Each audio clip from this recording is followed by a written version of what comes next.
ஒரு படத்தோட பிஸ்னஸ் அப்படிங்கிறது பொண்ணு பார்க்குற மாதிரி.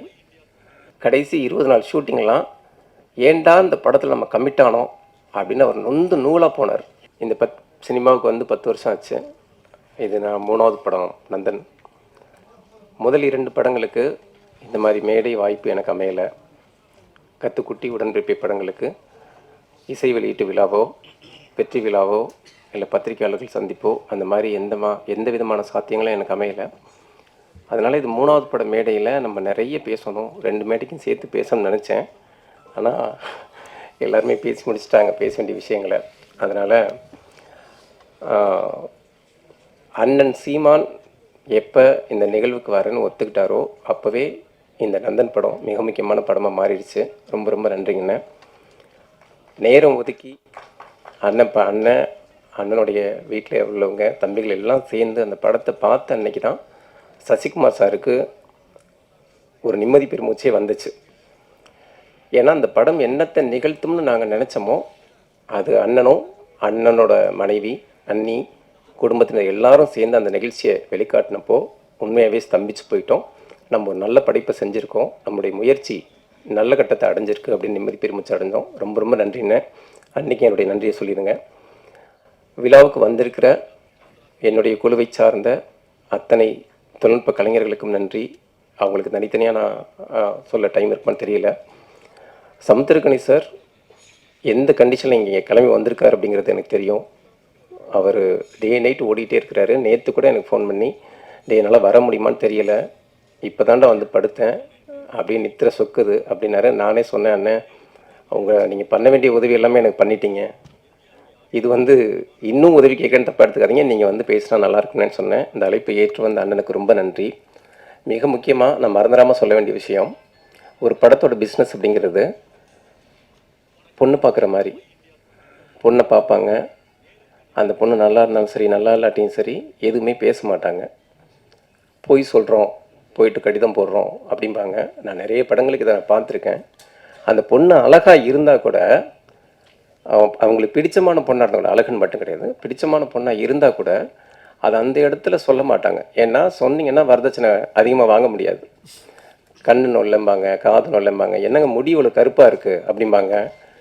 அந்த மாதிரி ஏதாச்சும் ஒரு குறைய சொல்லுவாங்க. ஏன் குறைய சொன்னால் தான் கூடுதல் வரதட்சணை கிடைக்கும். சினிமாவும் அந்த மாதிரி தான். நம்ம படத்தை பார்க்குறப்போ பிடிச்சிருந்தாலும் சரி, சிரிப்பு வந்தால் கூட சிரிக்க மாட்டாங்க, அப்படியே உம்முன்ருப்பாங்க, அப்படியே ஏன்னா சிரிச்சோ கொண்டாடவோ செஞ்சாலோ அந்த படத்துக்கான பேரத்தை வந்து பண்ண முடியாது. நீங்கள் சிரித்து கொண்டாடுறீங்கன்னு தெரிஞ்சால் அப்போ நான் அதிக ரேட்டு வைப்பேன்ல சார், 15 கோடி சார்ந்தேன். அதனால் அவங்களும் சிரிக்க மாட்டாங்க, நம்மளும் அப்படி இருப்போம். அந்த மாதிரி நேரத்தில் ட்ரைடன் சார் வந்து ரவி சார் படம் பார்க்குறாரு. படம் பார்க்குறப்ப கூட நான் வெளியூரில் இருக்கேன், சார் தான் ஸ்க்ரீன் பண்ணி காட்டுறாங்க. படம் பிடிச்சிருச்சு எல்லாம் சொல்கிறாங்க. நான் இதுக்கெல்லாம் ரவி சார் கூப்பிட்டு ரவி சார் ஆஃபீஸ்க்கு போகிறேன்.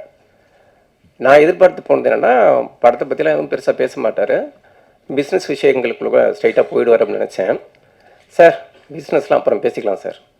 என்ன ஷார்ட்டு சார், ஃபஸ்ட்டு ஷார்ட்டு எப்படி சார் இப்படி வச்சிங்கன்னு சொல்லி அந்த படத்தை பற்றி 2.5 மணி நேரம், அதாவது திரையுலகத்தில் இவ்வளோ பெரிய ஜாம்பவானா, இவ்வளோ காலம் கொடிகட்டி பறக்கிற ஒரு தயாரிப்பாளர் பிஸ்னஸ் தந்திரங்கள் எல்லாத்தையும் தூக்கி குப்பையில் போட்டுட்டு, சார் பார்த்தனைக்கே முடிப்பட்டேன், உங்கள் படம் நான் தான், நீங்கள் எவ்வளோ ரேட்டு சொன்னாலும் நான் வாங்கி தான் ஆகணும், இந்த படம் அதாவது அயோத்திக்கு பிறகு இந்த படத்தை பண்ண தான் நான் விரும்புகிறேன் அப்படின்னு சொன்னார். அந்த பெருந்தன்மை இன்றைக்கி தமிழ் சினிமாவில் இருக்கிற யார்கிட்டையாச்சும் பார்க்க முடியுமான்னு எனக்கு தெரியல சார். ஒரு வேளை என் கண்ணில் படலை போல இருக்குது. ரொம்ப ரொம்ப நன்றி சார் ட்ரெயின் சார். உங்கள் கைகளுக்கு வந்ததுக்கப்புறம் இந்த படத்துக்கு கிடச்சிருக்கிற மரியாதையும் உச்சமும் ரொம்ப பெருசு. அந்த அந்த விஷயத்தையும் எனக்கு சாத்தியப்படுத்தி கொடுத்தது சசிகுமார் சார் தான். இந்த படத்துக்கான கதையை நான் எழுதி முடித்தப்போ வேறு சில ஹீரோக்களை தேடி போனேன், அவங்கள மனசில் வச்சு தான் எழுதினேன். நம்ம எழுதுறதெல்லாம் ஆகிடாது, நம்ம நினைக்கிறதெல்லாம் அவ்வளோ சீக்கிரம் கிடச்சிடாது. அப்படிங்கிறப்போ எப்போவுமே எனக்கு அண்ணனா, என் முதுகெலும்பா, என்னை தட்டி கொடுக்குற கரமாக நிற்கிற சசிகுமார் சார், சரி நான் பண்ணுறேன்டா அப்படின்னு வந்தார். அந்த பெருந்தன்மை இன்றைக்கி வந்து, அதாவது நம்ம நிறைய பேர் சம்பாதிக்கலாம், இப்போ எல்லாமே நமக்காக தான் எல்லாமே அப்படின்னு நினைக்கலாம். ஆனால் நமக்கு தேவை அப்படிங்கிறப்போ, நம்ம கேட்கவே தயங்குறப்போ அதை தெரிஞ்சுக்கிட்டு உதவுற வினோத் மாதிரியான ஆட்கள்லாம் ரொம்ப கம்மி. அது மாதிரி வந்து சார் வந்து பரவாயில்ல நான் பண்ணுறேன் அப்படின்னாரு. நான் சொன்னேன், சார் இந்த கேரக்டர் ரொம்ப நான் வந்து உங்களை வந்து படத்தில் மட்டும் இல்லை சார், வெளியிலையுமே நான் ஒரு ஹீரோவை பார்க்குற ஆள். அதனால் இந்த கேரக்டரில் நான் உங்களை பொருத்தி பார்க்க முடியுமான்னு தெரியலையே சார் அப்படின்னா, இல்லை இல்லை இந்த கதையை நான் கம்ப்ளீட்டாக உள்வாங்கியிருக்கேன், நம்ம ஆத்மார்த்தமாக அதை பண்ணுவோம் அப்படின்னு சொல்லி வந்தார். எனக்கு உதவ வந்த மனுஷனை நான் எவ்வளவு பக்குவமாக தன்மையாக நான் வேலை வாங்கியிருக்கணும், அவர் கொஞ்சி கொஞ்சி ஒவ்வொரு நாள் ஷூட்டை நான் நடத்தியிருக்கணும். ஆனால் நான் அப்படி நடத்துனேன்னா அப்படின்னா கண்டிப்பாக கிடையவே கிடையாது. கடைசி 20 நாள் ஷூட்டிங்லாம் ஏன்டா இந்த படத்தில் நம்ம கமிட் ஆனோம் அப்படின்னு அவர் நொந்து நூலாக போனார்.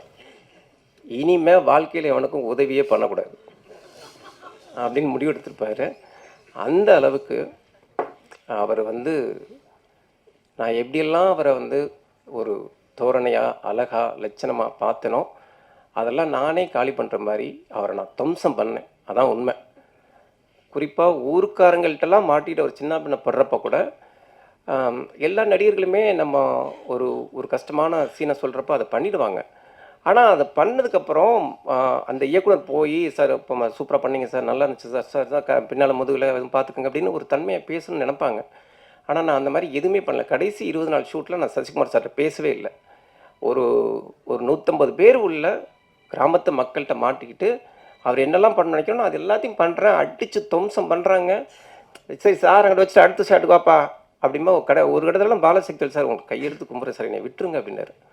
என்னால் சசிகுமார் சார் அப்படிலாம் பண்ண முடியாது அப்படின்னா, சார் நீங்கள் கரிசனப்பட்டால் கேரவனில் போயிட்டு சசிகுமார் சார் தனியாக கரிசனப்பட்டுக்கோங்க, இறக்கப்பட்டுக்கோங்க, ஸ்பாட்டில் நான் என்ன சொல்கிறேனோ அதை செஞ்சுருங்க சார் அப்படின்னு அவ்வளோ மிருகத்தனமாக நான் மாற வேண்டிய சூழல் இருந்துச்சு. நிச்சயமாக நான் ஒரு மிருகத்தனமான காட்சிகளை பார்க்குற ஆள் கூட கிடையாது. ஆனால் அப்படி இருக்கிறப்ப ஏன் இதை எடுத்தேன் அப்படின்னா, இதை வந்து உண்மைக்கு துளியும் குறைவில்லாத படமாக எடுத்துடணும். நான் பார்த்ததை என் கண்ணு முன்னால் நடந்ததை நான் வந்து துளியும் குறையாத அளவுக்கு, ஏன்னா எனக்கு காட்சிப்படுத்துகிற வாய்ப்பு ஒரு தடவை தான் கிடைக்கும். அப்போ அந்த உண்மையை வலிமையாக உறக்க சொல்லிடணும்னு நினச்சேன். அதுக்காக தான் சார் அவ்வளோ கஷ்டம். இந்த மேடையில் உங்கள்கிட்ட மன்னிப்பு கேட்டுக்கிறேன். குறிப்பாக இந்த நிகழ்வுக்கு வந்திருக்கிற ரொம்ப ரொம்ப நேரம் ஒதுக்கி என் மேலே பேரன்பாக இருக்கிற நிவாஸ் கே பிரசன்னாவுக்கு நான் ரொம்ப நன்றி சொல்லணும். திடீர்னு ஃபோன் வரும், எதையுமே கேட்க மாட்டார், தைரியமாக இருங்க எல்லாம் சரியாகும் அப்படிம்பாரு. ஒரு அசரீரி மாதிரி தான் அவருடைய குரலை நான் உணர்வேன். ரொம்ப நன்றி நிவாஸ். குறிப்பாக இந்த நிகழ்வில் கொண்டாடத்தக்க கவிஞன் ரவி அவருக்கு வந்து இது ஒரு அறிமுகமாக இருக்கலாம், ஆனால் நிச்சயமாக அவர் மிகப்பெரிய உயரம் தொடுவார். அப்பேற்பட்ட வார்த்தை ஜாலம். நான் கேட்டேன், சார் கவிஞர் சார் எங்கே சார் நீங்கள் இவ்வளோ நாள் அப்படின்னு சொல்லிட்டு. ஏன்னா மனசுக்கு பிடிச்சமான வார்த்தைகள் கிடைக்கிறது இன்றைக்கி ரொம்ப கஷ்டம். அதை வந்து சரளமாக கொட்டுற மலை மாதிரி செய்யக்கூடிய கவிஞன். ரொம்ப ரொம்ப நன்றிங்க சார் உங்களோட வரிகளுக்கு. குறிப்பாக இந்த படம் போராடினோம், எடுத்தோம், போஸ்ட் ப்ரொடக்ஷன் பண்ணோம். அந்த கட்டத்தில் இருந்த படத்தை அடுத்த கட்டத்துக்கு நகர்த்தி கிட்டத்தட்ட அப்படி வாழை முறுக்கிற மாதிரி முறுக்கி எனக்கு ஒரு வாத்தியார் மாதிரி இருந்து இதை இன்னைக்கு இசை வெளியீட்டு விழா வரைக்கும் கொண்டு வந்தது அப்படின்னா திங் மியூசிக் சந்தோஷ். நான் இது உண்மையான மேடைக்காக சொல்ல சந்தோஷ். அவர் எத்தனையோ பேருக்கு இந்த மாதிரி இருக்கார், ஆனால் அவங்கெல்லாம் பெரிய பெரிய ஆட்கள். ஆனால் அதே அன்பை அதே ஒரு ஏற்பாடுகளை அவர் வந்து எளிய மனிதர்களுக்கும் செய்வார் அப்படிங்கிறதுக்கு இந்த நந்தன் படத்துக்கான உதவிகள் தான் உண்மையான சாட்சி. ரொம்ப ரொம்ப நன்றி சந்தோஷ். காலத்துக்கு நன்றி சொன்னாலும் அது நிறைவாகாது. அடுத்து என் நண்பன் ரோஹின். பார்த்தீங்கன்னாலும் தெரியும், ரொம்ப பேரன்பான மனிதன். என்ன வேணாலும் பண்ணு, மேடைக்கு மட்டும் கூப்பிட்றாத அப்படின்னாப்புல. ரொம்ப நன்றி ரோஹின். ஹெச் வினோத் வந்து இந்த சம்பவத்தை சொல்ல நினைக்கிறேன். ஒரு 3 monthsக்கு முன்னால் தயவு பண்ணி என்னை எந்த நிகழ்வுக்கும் கூப்பிட்றாத, ஆடியோ லஞ்சுக்கெலாம் கூப்பிட்றாத, நான் வேற ஒரு படம் கமிட் ஆகி போயிட்டுருக்கேன், உன் படத்தை பார்த்தேன் பிடிச்சிருக்குன்னு சொன்னேன், என்னால் முடிஞ்ச உதவிகளை செஞ்சேன், வேறு எதுக்கும் கூப்பிட்றாத அப்படின்னாப்புல. வழக்கமாக நான் அங்கே தான் போய் நிற்கும், இந்த வண்டி அங்கே தான் போய் நிற்கும்னு எனக்கு தெரியும். முந்தின நாள் ஃபோன் பண்ணி சந்தோஷ்ட பேசிட்டு சொன்னேன், வினோத்தை கூப்பிடணும் அப்படின்னு சொல்லிட்டு. சரி வினோத்துக்கே பேசுன்னு சொல்லி வினோத் பேசினேன். ஒரு நிகழ்வுக்கு கூப்பிட்றப்ப எப்படி கூப்பிடணும், நான் வந்து தலைவரே இந்த மாதிரி இசை வெளியீட்டு விழா வச்சுருக்கேன், நீங்கள் வந்தீங்கன்னா ஜிப்ரான் சார் சந்தோஷப்படுவார் அப்படின்னு ஜிப்ரான் சார் மேலே பழிய போட்டேன். நீங்கள் அப்போவே சொல்லிட்டீங்க ஆனாலும் அப்படின்னு சொல்லிட்டு. அப்போ வினோத் சார் அப்படியே கேட்டுகிட்டே இருந்தார், யோ சரி வந்து தொலைக்கிறேன் வையா. அடப்பாவி, ஒரு நிகழ்ச்சிக்கு வர்றது இப்படியா சொல்கிறது. ரொம்ப ரொம்ப நன்றி வினோத். இவ்வளோ நெருக்கடியான காலகட்டத்தில் 1000 பிரச்சனைகள் நம்மளை சூழ்ந்தாலும் சூறையாடினாலும் வினோத் மாதிரியான மனிதர்களை நான் சம்பாதிச்சிருக்கேங்கிறது படத்துக்கு மட்டும் இல்லை, என் வாழ்க்கைக்கே ரொம்ப பெருமையானது. இந்த படத்தோட கதாநாயகி சுருதி பெரியசாமி. அவங்க பிக் பாஸில் பெரிய ஆள், மாடலிங்கில் பெரிய ஆள், எதுவுமே எனக்கு தெரியாது. நிறைய ஃபோட்டோக்கள் பார்த்து பார்த்து சலிச்சு போன சூழலில் ஒரு புகைப்படம் காமிச்சாங்க. ரொம்ப பிடிச்சிருந்துச்சு. நான் அப்போது அந்த கேரக்டருக்கு மறிக்குழுதுன்னு பேர் வச்சுருந்தேன். படத்தில் வந்து செல்வின்னு மாறுனுச்சு. அந்த நான் எழுதின பாத்திரத்தை அப்படியே பிரதிபலிக்கிற முகமாக தெரிஞ்சாங்க. அவங்களுக்கு இது முதல் படமா அப்படிங்கிறது வந்து சந்தேகப்படுற அளவுக்கு நடிப்பில் அவ்வளவு தேர்ச்சி. அந்த எங்கள் ஏரியா ஸ்லாங்கை கூட அவங்க உச்சரித்த விதம் ரொம்ப ரொம்ப ஒரு ஆத்மார்த்தத்தை காட்டுற மாதிரி இருந்துச்சு. ரொம்ப நன்றி சுருதி. தங்கதுரை சார் சொன்ன மாதிரி உங்களுடைய எதிர்காலம் ரொம்ப பிரகாசமாக இருக்கும்னு நான் நம்புகிறேன். இந்த படத்துக்காக நீங்கள் பட்ட கஷ்டங்கள் எல்லாத்துக்குமே நந்தன் பெரிய வெற்றியும் பெரிய கவனத்தையும் கொடுப்பான். இன்னொன்று, அடுத்து என்னுடைய 2வது கதாநாயகனுக்கு வரேன், பாலாஜி சக்திவேல் சார். நான் கதை சொன்னப்பயே சொன்னேன் சார், இந்த படத்தோட கதாநாயகன் நீங்கள் தான் அப்படின்னு சொல்லி. ஏன்னா முதல் பாடலே நான் அவருக்கு தான் வச்சுருக்கேன்.